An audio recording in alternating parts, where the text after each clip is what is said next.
10واں حصہ، اور اگر آپ پانی سے خود سیراب کرتے، جس طرح کہ ہمارے علاقے میں کوئی فصل بھی بارانی نہیں ہے، بلکہ ساری فصلیں جو ہیں وہ سیراب کردہ پانی سے، جو ہم ٹیوبل کے ذریعے یا جو ہے وہ مختلف جو ہم کسی سے قیمتاً پانی لے کر کے سیراب کرتے ہیں، تو اس کا 20واں حصہ جو ہے وہ عشر کی صورت کے اندر نکالا جائے گا، جو کہ آج کل ہمارے ہاں بہت کم لوگ ہیں کہ جو عشر نکالتے ہیں۔ ساری قوم زکوٰۃ بھی نہیں نکالتی، اور جب کوئی قوم زکوٰۃ کو روک لے تو اللہ ان پر قحط مسلط کر لیتا ہے، اور کچھ ایسی کمیاں پیدا ہو جاتی ہیں کہ جن کا ان سے تدارک نہیں ہو پاتا۔ اور وہ دیکھ لیں اس وقت ہمارے ملک کے اندر بجلی کا بحران ہے، گیس کا بحران ہے، تیل کا بحران ہے، اور یہ بحران بڑھتے چلے جاتے ہیں۔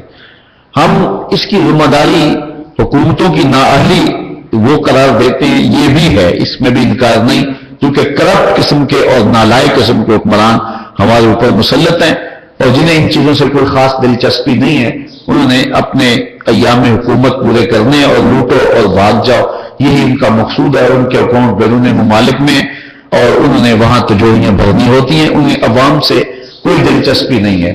وہ کسی نے کہا تھا روٹی نہیں ملتی، اس نے کہا پھر ڈبل روٹی لے لو۔ انہیں پتہ ہی نہیں ہے کہ عوام کے مسائل کیا ہیں۔ غریب کہتا ہے مجھے روٹی نہیں ملتی، وہ کہتا ہے روٹی نہیں ملتی تو ڈبل روٹی کھا لو۔ یہ ہے جو ہمارے حکمرانوں کے تحت، انہیں پتہ ہی نہیں ہے کہ ہمارے غریبوں کے، ہمارے ملک کے لوگوں کے مسائل کیا ہیں۔ تو یہ ایک بہت بڑا مسئلہ ہے کہ ہمارے حکمران نالائق ہیں، اور انہیں جو ہے وہ اس بات کا جو ہے وہ اس بات سے غرض نہیں ہے۔ حضرت عمر فاروق رضی اللہ تعالیٰ عنہ رو رہے تھے، کس نے کہا رونے کی وجہ؟ کہا ڈرتا ہوں کہ اگر فرات کے کنارے پر ایک بکری بھی پیاسی مر گئی تو اس کا حساب بھی عمر سے لیا جائے گا۔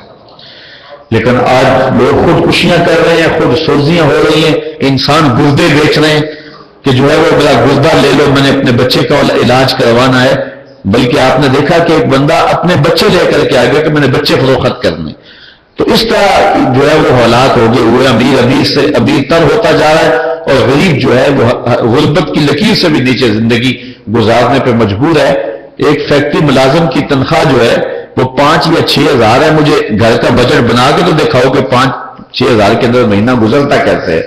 اور حکمرانوں کو یہ سب کچھ پتہ ہونے کے باوجود عیش کی نیند سوتے ہیں اور آرام کی زندگی گزارتے ہیں، اور بیرون ملک سیر سپاٹوں پہ روز نکلے ہوئے ہوتے ہیں۔ انہیں پتہ ہی نہیں ہے کہ ہمارے عوام کا کیا حال ہے۔ صرف جو ہے انہوں نے عوام کے پاس ووٹوں کے جو ہے وہ دنوں میں آنا ہوتا ہے، پھر جو آنا ہوتا ہے پھر تو ہمدرد بھی ہوتے ہیں، محبت بھی ہوتے ہیں۔ وہ کیا کسی نے کہا کہ وہ آئے تو یوں آئے، میرا دل بن گئے، میری جان بن گئے، اور وہ گئے تو یوں گئے، نہ سلام آیا نہ پیام آیا، بعد میں کوئی پتہ بھی نہیں ہوتا، حال بھی نہیں ہوتا۔ تو اس کا ایک بہت بڑا سبب یہ ہمارے حکمران بھی ہیں۔ لیکن یہ جو بحران در بحران ہمارے اوپر آ رہے ہیں، اس بحران کے میں جملہ اسباب میں سے ایک سبب یہ ہے، جب کسی قوم کے اندر جو ہے وہ زکوٰۃ روک لی جاتی ہے تو اللہ تعالیٰ جل شانہ بارشیں روک لیتا ہے، اللہ تعالیٰ جل شانہ ان کے اوپر جو ہے وہ قحط مسلط کرتا ہے، اور مختلف چیزوں کے بحران پیدا کر دیتا ہے۔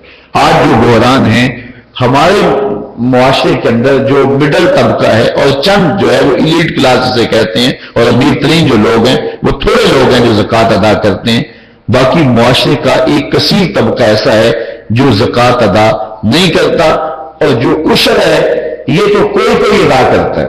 یعنی فصل گھر میں لانے سے قبل اگر بارانی فصل ہے تو اس کا جو ہے وہ 10واں حصہ جو ہے وہ نکال لو، باقی 9 اسے گھر لے جاؤ، اور 10واں حصہ جو ہے وہ راہ خدا میں بانٹو۔ لیکن اگر آپ کی فصل آپ خود سے رات کرتے ہیں، قیمت کا پانی ہے، تو پھر اس کا جو ہے وہ 20واں حصہ ہے۔ 20واں حصہ جو ہے وہ آپ راہ خدا میں نکالیں، باقی 19 حصے جو ہے وہ اپنے گھر لے جائیں۔ اور جس طرح مال کے اندر زکوٰۃ فرض ہے، اس طرح ہماری فصل کے اندر جو ہے وہ عشر فرض ہے، اور وہ عشر جو ہے وہ 10واں یا 20واں حصہ ہر صورت میں نکالنا ہوگا۔ اب ہمارے معاشرے کے اندر جو ذمہ دار طبقہ ہے وہ دیکھے کہ کیا ہم عشر باقاعدگی کے ساتھ جو ہے وہ ادا کرتے ہیں۔ اگر ادا کرتے ہیں تو انہیں مبارک ہو، اور اگر نہیں کرتے تو جو پیچھے بھی وہ ادا نہیں کر سکے تو وہ بھی ان کے اوپر لازم ہے کہ وہ بھی اس کو ادا کریں۔ تو یہ ہے قحط پڑنے کی اور مختلف بحرانوں کی وجہ کہ جب کوئی قوم صدقہ زکوٰۃ اور جو ہے وہ عشر روک لیتی ہے تو پھر اللہ تعالیٰ کی طرف سے ان پر مصیبتیں نازل ہوتی ہیں. بلکہ اللہ تعالیٰ جل شانہ نے تو یہاں تک ارشاد فرمایا کہ میری راہ کے اندر خرچ وہ کرو جو تمہیں پسند ہے. یعنی تمہارے پاس دو چیزیں ہیں، ان میں سے تم کو جو پسند ہے اس کو میری راہ میں خرچ کرو. یعنی نیکی کا اصل سرور اگر چاہتے ہو اور نیکی کی کنہ تک پہنچنا چاہتے ہو، اللہ کی رضا کا نور حاصل کرنا چاہتے ہو تو ردی چیزیں خرچ نہ کرو. وہ تو اگر تمہیں دی جائیں تم نہیں لیتے ہو. جو کھانا بچ گیا وہ دیکھ مدرسے میں بھیج دی، یہ نہیں ہے. بلکہ تم اپنے اس کو ترجیح اگر رکھو گے تو پھر یہ وہ لن تنالوا البر حتی تنفقوا مما تحبون. اللہ تعالیٰ فرماتا ہے تم نیکی کو پا ہی نہیں سکتے جب تک اس سے خرچ نہ کرو جس کو تم پسند کرتے ہو. اگر روٹی بچی ہوئی اور باسی روٹی باہر آنے والے فقیر کو دے دی تو یہ تو بچی ہوئی ہے. مانگنے والے اور بھوکے جو ہے وہ شادی بیاہ کے موقع پہ جو ہم ان کا حال کرتے ہیں کہ ان کو جو ہے وہ باہر بٹھاتے رہتے ہیں اور بعد میں جو ہے وہ بچہ کچا ان کی جھولے میں ڈال دیتے ہیں. یہ تو پھینکنا ہی تھا، روڑی پہ ڈال دیتے چلو کسی کے پیٹ میں چلا گیا. یہ نہیں ہے، بلکہ اللہ فرماتا ہے کہ جس کو تم خود پسند کرتے ہو لن تنالوا البر حتی تنفقوا مما تحبون. جب تک اس کو پسند نہیں کرتے ہو جو تمہیں خود پسند نہیں ہے اس کو اللہ کی راہ میں خرچ نہیں کرتے ہو. یہاں مجھے ایک مثال یاد آئی. حضرت امام اعظم ابو حنیفہ کے دور میں ایک شخص مرنے لگا، اس کے پاس کافی سونا تھا.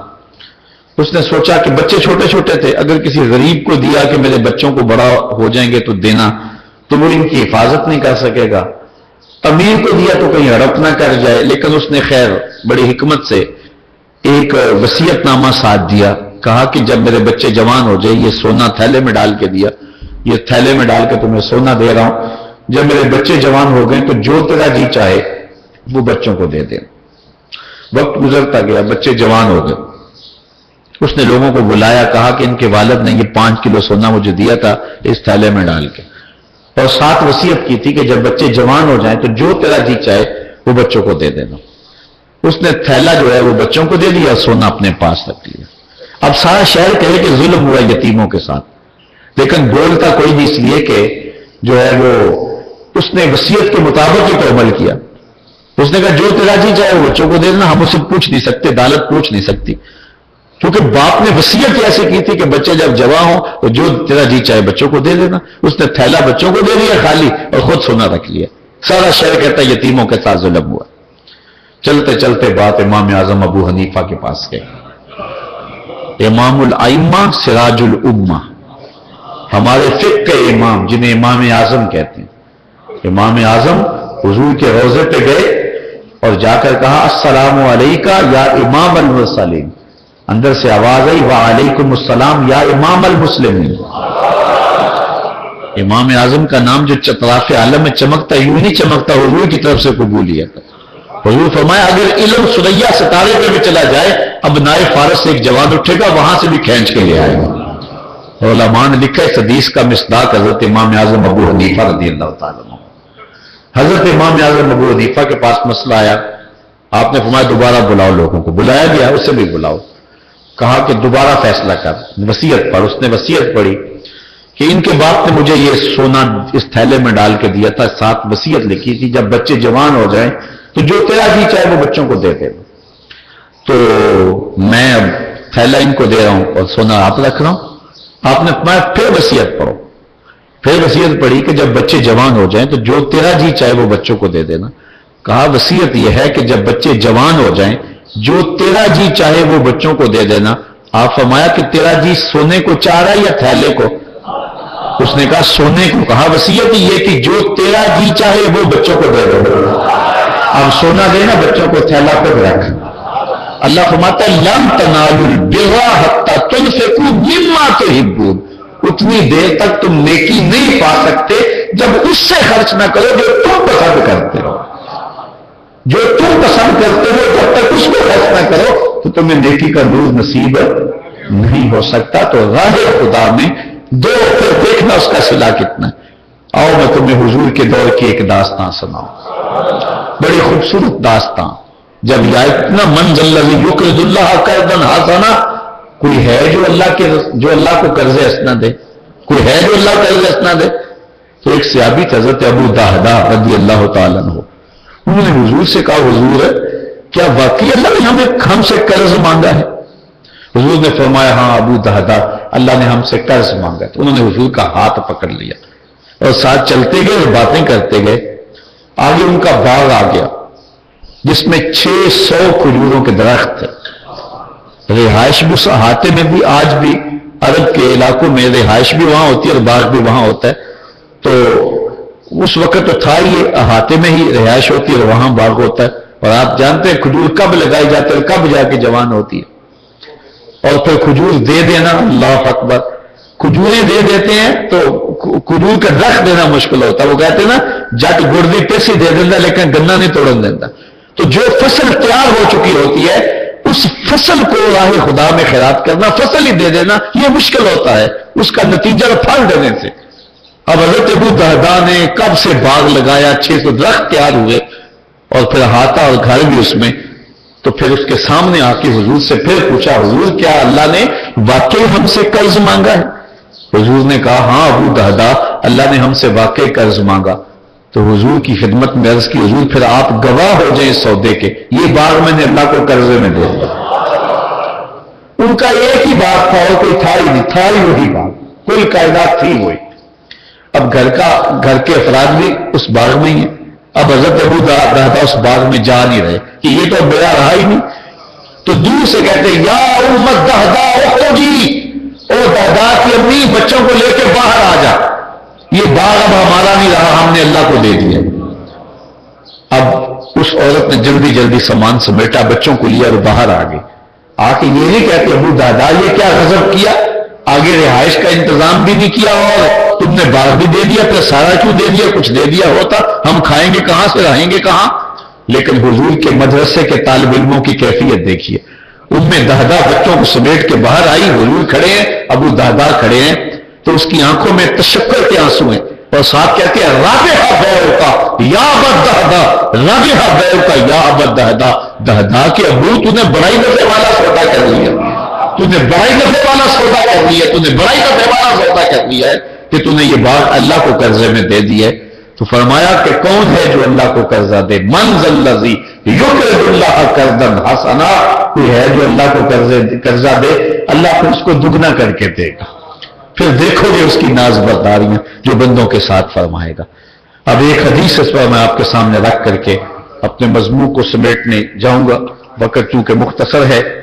حضرت ابو کبشہ الانماری رضی اللہ تعالی عنہ سے یہ روایت ہے، انہ سمع رسول اللہ صلی اللہ علیہ وسلم یقول، کہتے میں نے حضور علیہ السلام کو فرماتے ہوئے سنا. حدیث سنیں اور ایمان کی تازگی کریں. اور حب دولت جو کہ جڑ پکڑ جاتی ہے سینے میں اور بندے کو برباد کرتی ہے اس کی نفی کریں.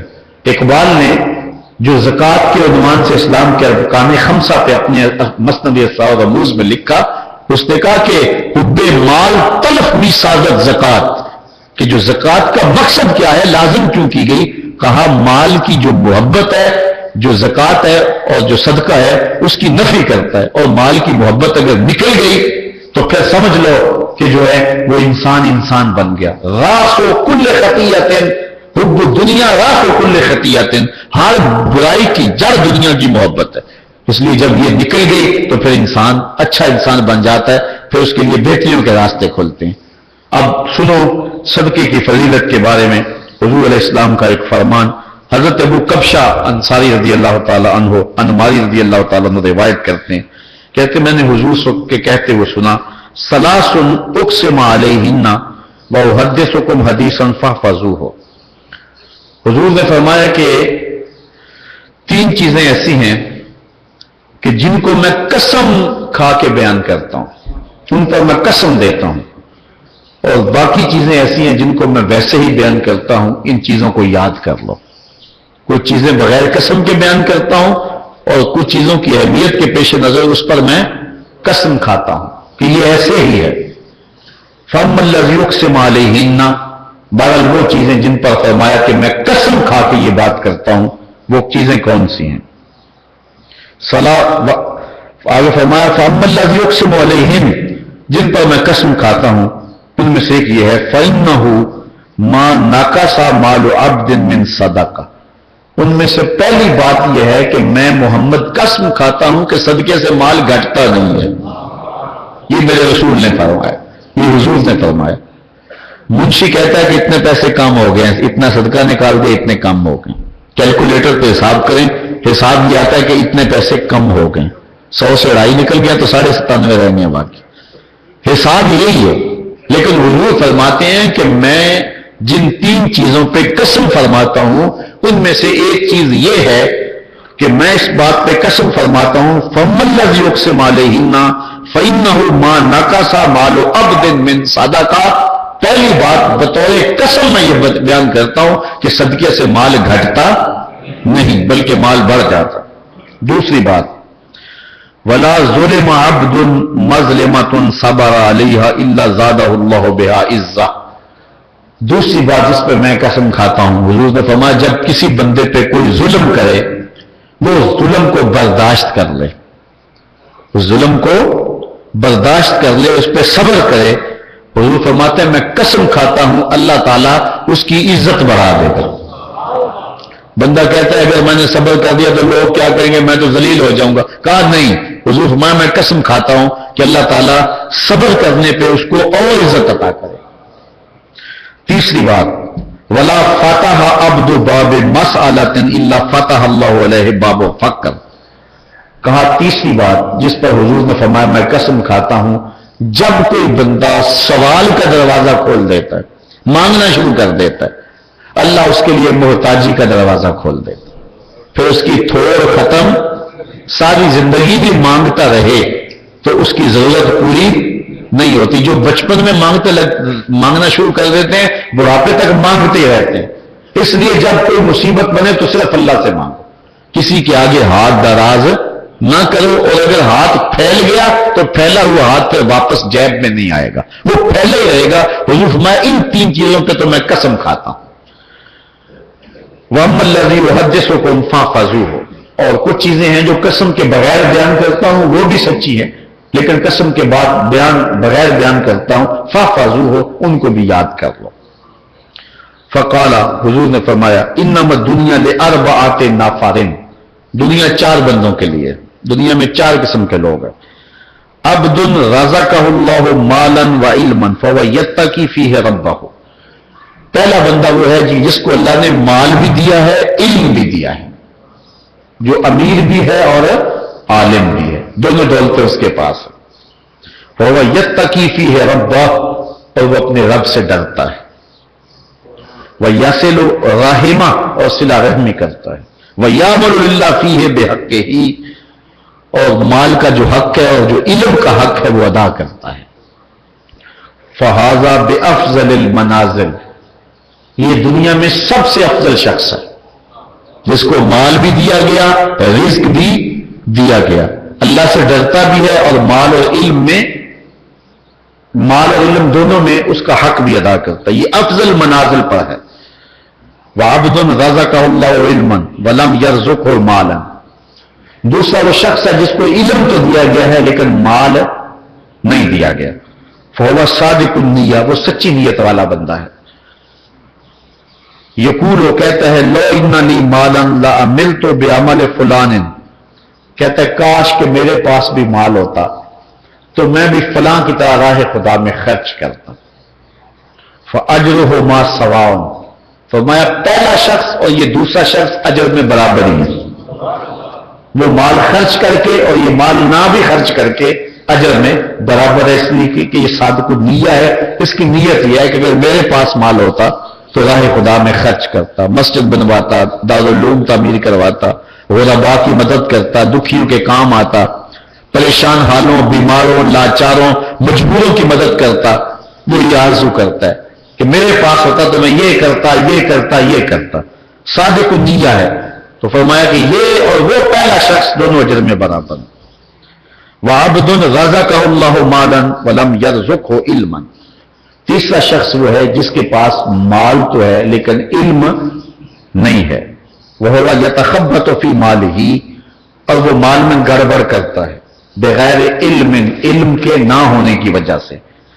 ولا یتقی فیہ ربہ، اور اپنے رب سے ڈرتا بھی نہیں ہے، ولا یصل فیہ رحمہ، اور صلہ رحمی بھی نہیں کرتا، ولا یعمل فیہ بحق، اور مال کا حق بھی ادا نہیں کرتا، فہذا باخبث المنازل، یہ بندہ سب سے گندا اور خبیث آدمی، سب سے برا شخص جو زمانے میں، باخبث، خبیث کی اس میں تفضیل ہے، سپرلیٹو ڈگری، اخبث، خبیث سے بھی سب سے بڑا خبیث زمانے میں فرمایا یہ شخص ہے کہ جس کے پاس علم نہیں، مال ہے، اور وہ مال سے یاشیاں کرتا ہے، مال سے برائیاں کرتا ہے، صلہ رحمی کے رشتوں کو توڑتا ہے، اور اللہ سے ڈرتا نہیں ہے، اور مال کا حق بھی ادا نہیں کرتا۔ حضور نے فرمایا یہ سب سے خبیث آدمی ہے۔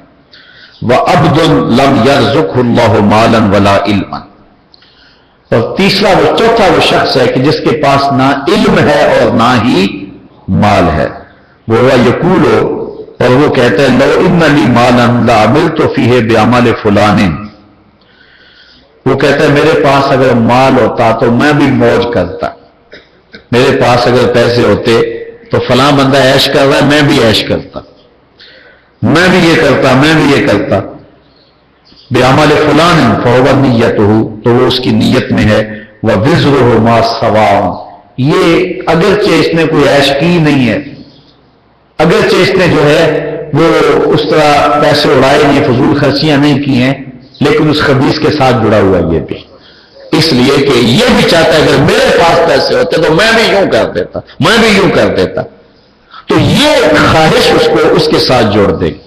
اور جس کے پاس مال نہیں ہے، علم ہے، وہ علم کی وجہ سے کہتا ہے کہ میرے پاس پیسے ہوتے تو میں بھی راہ خدا میں یوں بانٹ دیتا، یوں تقسیم کر دیتا، تو جو ہے وہ اس کے ساتھ ہے۔ اب بات نیت پہ ٹھہری کہ انسان کی اگر نیت اچھے اعمال کی، حدیث میں آتا ہے کل قیامت کے دن ایک شخص نامہ اعمال کھولے گا، حج لکھا ہوگا، عرض کرے گا مالک حج کیا ہی نہیں، لکھا کیسے ہے؟ ارشاد ہوگا جانتے ہیں کہ تیرے پاس پیسے نہیں تھے، لیکن جب حاجیوں کے قافلے جاتے تھے تیرا دل تو تڑپتا تھا نا، ہم نے اس طرف کو دیکھ کے تیرے نامہ اعمال میں حج لکھ دی۔ مومن جب نیت کرتا ہے، نیت کر لے مومن اللہ مجھے مال دے میں مسجد بنواؤں گا، نامہ اعمال کے اندر مسجد کے بنوانے کا ثواب لکھ دیا گیا۔ اللہ مجھے مال دے میں غریب بچیوں کی شادی کروں گا، کی نہیں ہے، ساری زندگی توفیق بھی نہیں ہوئی، لیکن نیت پکی تھی کہ اگر ہو مال تو کروں گا، نامہ اعمال میں لکھ دی۔ یہ ثواب کمانا بھی کوئی مشکل ہے، لیکن صادق نیت ویسے ہی نہ کہے کہ جب مال آئے تو پھر اس کے بعد بھاگ جائے۔ وہ ایک بندہ کھجور پہ چڑھا تھا نا کھجوریں توڑنے کے لیے، تو جب وہ کھجور توڑنے لگا تو وہاں ایک سانپ بیٹھا ہوا تھا جسم پہ کپ کپی طاری ہو گئی، اور کہا ہے اللہ اگر مجھے اس سانپ سے نجات دے دے تو تیری راہ میں اونٹ خیرات کروں گا۔ اور وہ سانپ غور سے اس کی طرف دیکھ رہا ہے اور جھپٹنا چاہ رہا ہے، پھر تھوڑا سا نیچے آ گیا اور تھوڑا سا فاصلہ بن گیا، کیا ہے کہنے لگا اللہ اگر مجھے تو اس سانپ سے بچا لے تیری راہ میں گائے ذبح کروں گا۔ تھوڑا سا پھر 10 فٹ نیچے آ گیا، پھر کہتا ہے اللہ اگر سانپ سے بچا لے تیری راہ میں بکری خیرات کروں گا۔ پھر تھوڑا سا نیچے آ گیا، سانپ تھوڑا سا دور ہو گیا، پھر کہتا ہے اللہ اگر اس سانپ سے بچا لے تو تیری راہ میں ایک مرغی خیرات کروں گا۔ تھوڑا سا پھر نیچے آ گیا تو کہتا ہے اللہ تیری راہ میں ایک انڈا خیرات کروں گا اگر سانپ سے بچا لے۔ اب نیچے چھلانگ کہنا اللہ میرے پاس تو کچھ بھی نہیں، میں نے کیا خیرات کرنا ہے۔ تو جب قریب تھا تو اس وقت نیت اور تھی، دور آ گیا نیت اور۔ یہ بات نہیں ہے، جو نیت کرے اگر اللہ توفیق دے تو اس کو پورا کرے، نیت میں پختگی ہو، اخلاص ہو نیت کے اندر، تو پھر وہ عمل نہیں بھی کیا اللہ نامہ اعمال کے اندر جو ہے وہ عمل لکھ دے گا۔ اور جن کو اللہ نے توفیق دی ہے وہ اس توفیق کے مطابق عمل کریں، تھوڑی توفیق دی ہے تھوڑا کریں، بہت زیادہ توفیق دی ہے زیادہ کریں۔ میں نے کئی ایسے اشخاص کو بھی دیکھا ہے کہ جو کہتے ہیں اتنے پیسے ہو جائیں گے تو پھر ہم یہ کریں گے، اور نہ اتنے ہوتے ہیں یا اتنے ہوتے ہیں تو حوث اور بڑھ جاتی ہے تو پھر انہیں توفیق نہیں ہوتی۔ اور کتنے لوگ ایسے ہوتے ہیں کہ جن کے پاس 10 روپے ہوں تو 1 روپیہ خرچ کر دیتے ہیں، تو وہ جو ہیں وہ کیا اقبال نے کہا تھا ہمارا نرم رو قاصد پیام زندگی لایا۔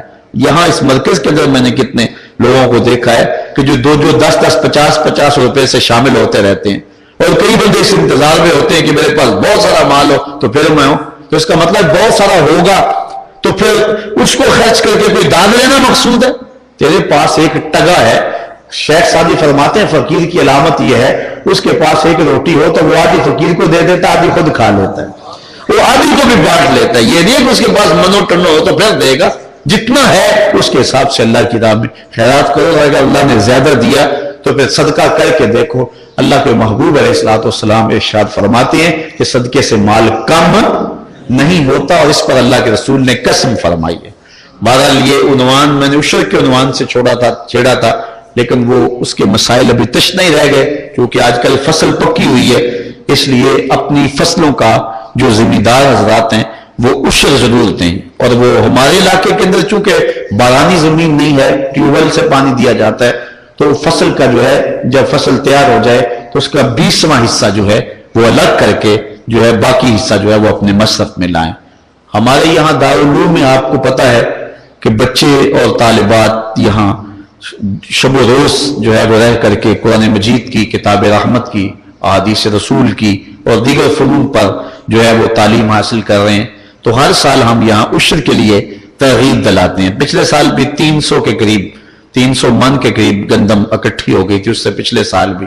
اور تقریباً یہی ہمارا اندازہ ہے، چونکہ روز کی 1-1.5 من گندم یہاں 2 من غالباً لگتی ہے، تو یہ 300-400 کے قریب 500 کے قریب چھٹیاں بھی درمیان میں آتی ہیں. اتنے کلو من گندم ہو جائے تو ہمارا پورا سال گزر جاتا ہے.